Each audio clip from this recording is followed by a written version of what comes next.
and a first. Well, that's a carry they have to be satisfied with. And throughout this game, they've been satisfied with what he's given them. Whenever they've needed a big run, a first down, he's the guy they turn to. And it doesn't matter what the defense thinks. They feel like they've got the confidence to keep handing it to him and keep picking up good yardage. 7 yards on the pickup there, and it'll leave them with a 2nd and 3. Brings up 2nd and 3 at the Vikings' 11-yard line.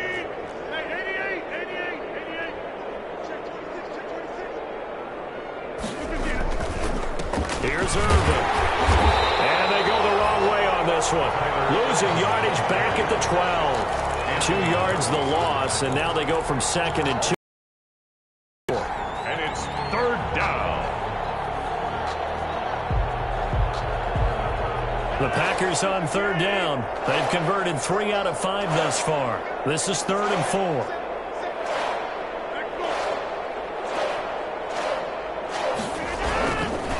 Rodgers with a give. It's Aaron Jones. And he's going to take it in. Touchdown, Packers. A 12-yard touchdown run. And the Packers are pouring it on. Turning into a really good performance on the road. Week 1, you're just hoping for that first win. It's tough to do it away from home, though, but they're looking strong. It certainly is. Any road win in the NFL is a great road win. I mean, it just does not matter whether it's supposed to be tough or not. In this particular situation, how great will they feel leaving with a win on the road against a tough opponent? A little work still to do, though.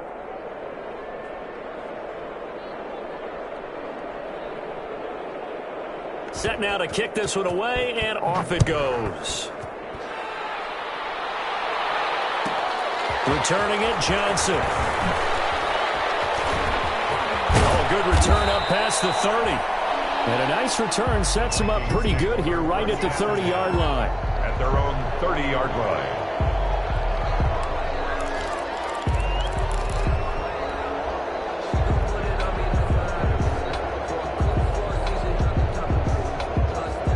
The Minnesota offense about ready to get this next drive underway. And whatever promise they showed in the preseason has not translated into week 1 because they have not been particularly competitive. And my goodness, another interception.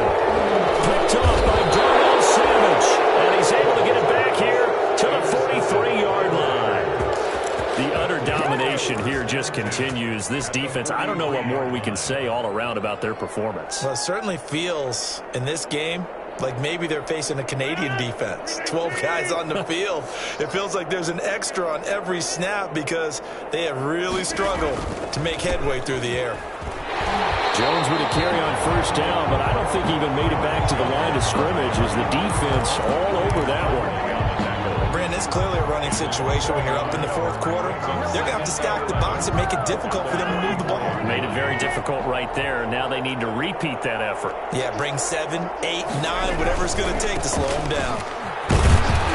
And able to push forward for right around 3 yards down to the 42. Aaron Jones. Brandon, I've got to think this offensive line has got some smiles on its faces. And I know it sounds crazy, but they practiced for this back in training camp. They knew they'd be in situations where it'd be extra defenders in the box coming after them, trying to keep them from locking down a game. Right now, they want to show the world they're up to the challenge. Aaron Jones. And he'll go down to the ground at the 39, and obviously that's well short of the first.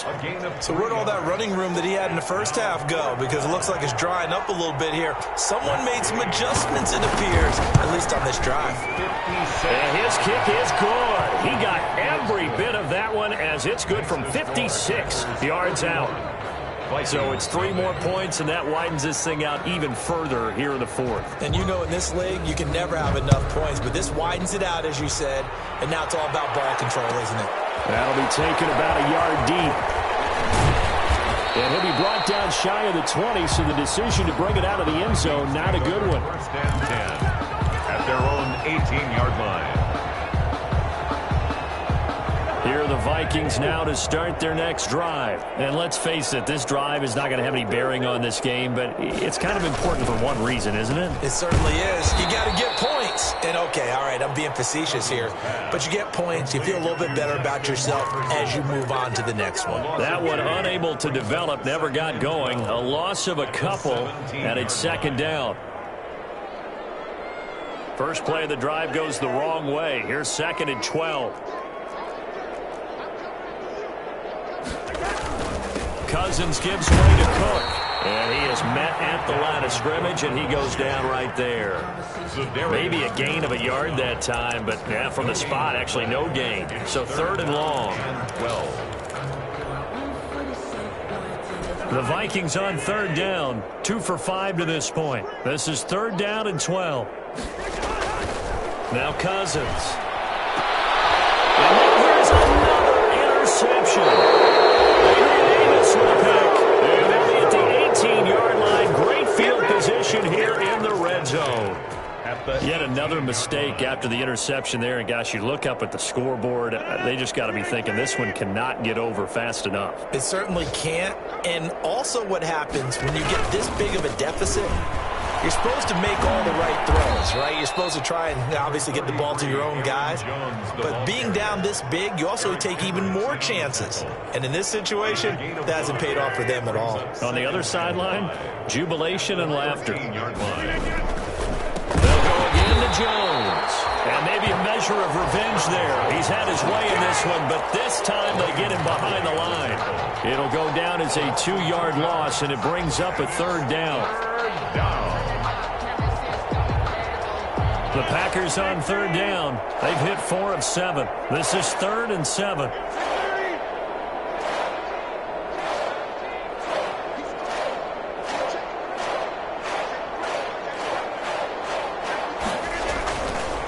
They'll try and run some clock here as they keep it on the ground. And this play goes nowhere. Losing yardage back to the 15. It'll be a loss of a yard, and it'll be 4th down. Brings up 4th down. So it's Packer football here as we welcome you back. They've got a 4th down here in a game that looks to have been decided already. And Gay knocks this one through.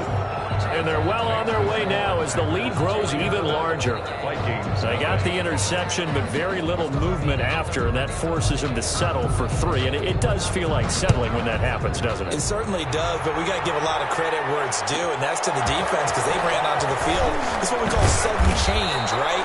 Interception, you got to go put out the fire, and they did, holding them to a field goal. They're on the 21-yard line.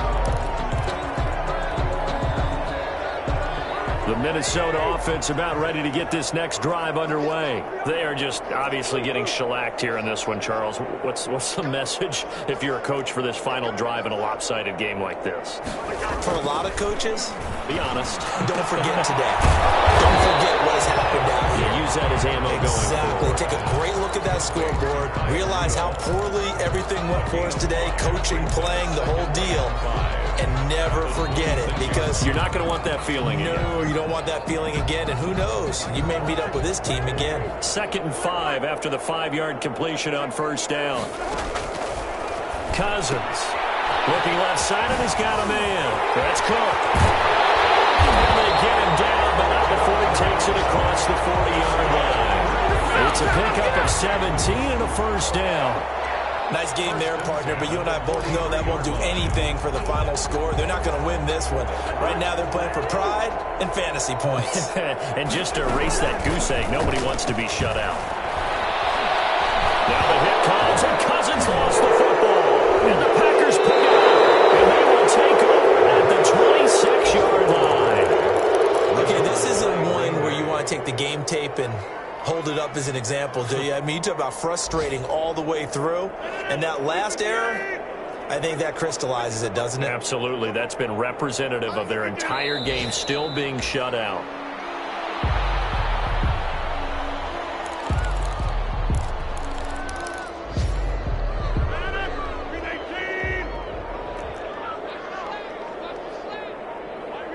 And they take a knee.